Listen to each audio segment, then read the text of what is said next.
This is Wayne Viener. We're here in Rockville. We have Luis Mirones. We have Eric Moberg. We're talking about Windows 10. It's coming soon. Luis, what are we looking at there?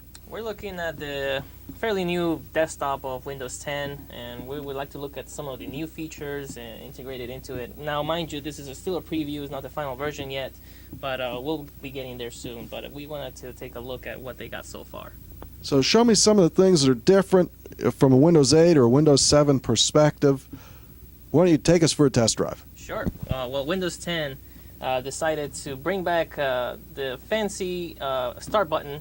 It's a little bit different now. It's actually not a full screen like it is on Windows 8, where you don't even know where to click on. It's a lot easier and a lot more intuitive. You have the full screen version, or kind of like the classical Windows 7 start menu that we all love and like, and that many people have actually asked for. So thankfully, Microsoft has actually listened to us, and they brought that back. So that's great.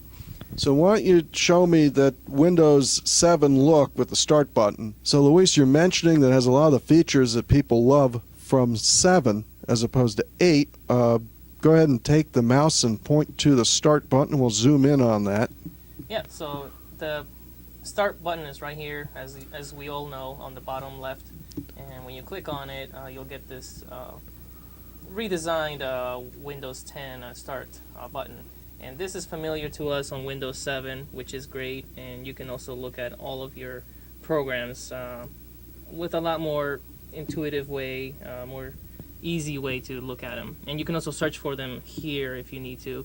If you kind of want to still get that Windows 8 look, you can expand the view, and you have the tiles, the Metro tiles look that we know of and are familiar with Windows 8. So far, have you been impressed by the product, even though it's only a pre-release demo? I like some of the new features, and I do like some of the new looks. It seems to be a lot easier than Windows 8, where you actually have to click on more things to get to your destination. So yeah, I would say I like it, and I'm somewhat impressed so far. I'm looking forward to their final release, which will include a lot more changes, so we'll have to look forward to that too. Well, it does look easier than Windows 8, because even I'm just tired of that, what you call a Metro look. I just say there are a bunch of tiles on the page, and you really have to know where you're going before you get there. And I think that was the beauty of the start button, is it takes you where you want to go in one click. Correct. And if you want to keep going through the features, Microsoft has decided to release Cortana, which is basically, in short terms, or lack of a better term, it would be the Siri of Microsoft. And Cortana, as long as you have a microphone on your computer, you can actually talk to it, and it will give you many features, including looking up the weather, looking up news, anything of your favorite that you want to look at, including restaurants and really anything. And it seems to be great. It's also integrated with the new, soon to come out as well, Project Spartan, which will be the brand new browser for Windows. So we're getting rid of Internet Explorer. Everybody is really happy about that. And so Project Spartan seems to be pretty good. It seems to have some good features. So I guess that you're talking about Project Spartan, and the release name is Edge, and that's what we've got here on the screen. So it's the replacement for Explorer. Explorer's been around for a long time, but it's time for something new. You think there's any chance they'll end up calling it Explorer again? I don't think so. Everybody, I think, is tired of Explorer. So Microsoft Edge seems to be a nice name for it. And we're looking forward to the final release as well. Do you know of any of the features that make that special? Yes. You can actually write on web pages on this, and you can send that and share it with your friends and family or coworkers. It seems to be a pretty good option. And as well, they decided to integrate Cortana on it, so you can also search websites with Cortana, and she will help you with many things, even on the browser, which is great. So you're going to be talking to your computer to ask it to go search for whatever you're looking for. You mentioned the weather, restaurants, and there you see that we can actually write on the web page, and then if you save and send, and we can set it to send by email, take a screenshot of it, and you can share your thoughts to anybody you want. And there is one more feature, actually, before we take off here.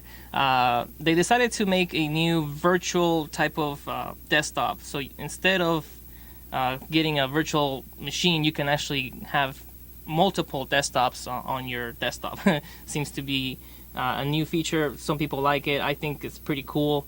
You can add a new desktop. So in case you're getting too cluttered with too many windows, you can literally open a new desktop and kind of start from zero. Why don't we go back to that where you can see that it says Desktop 2 on the bottom of the screen. Correct. So here's one of them. And then I can go down here, and I have Desktop 1 where I was working on previous files and folders. Well, thanks, Luis, for that tour of Windows 10. And it'll be coming to desktops, tablets near you very soon. We look very much forward to Windows 10 release and the new features that it comes out with. And of course, we can help you upgrade here. So no charms, but what do you do about the settings? Well, there is a settings button right on the start menu. As Luis showed us earlier, it's the new and old Windows 7 style start button. So if you go to your start menu, you can pull up settings right there. Well, that's a lot more convenient than the other way of trying to catch the edge of the screen. That's right. So that's going to be nice for people who aren't quite as dexterous with the mouse, or if you're using a tablet, It's true. with their finger, as you'd like. So what about the virtual images? That looks really cool, especially for people who want to have one desktop for business and one desktop for everything else. Well, Luis summarized it pretty neatly.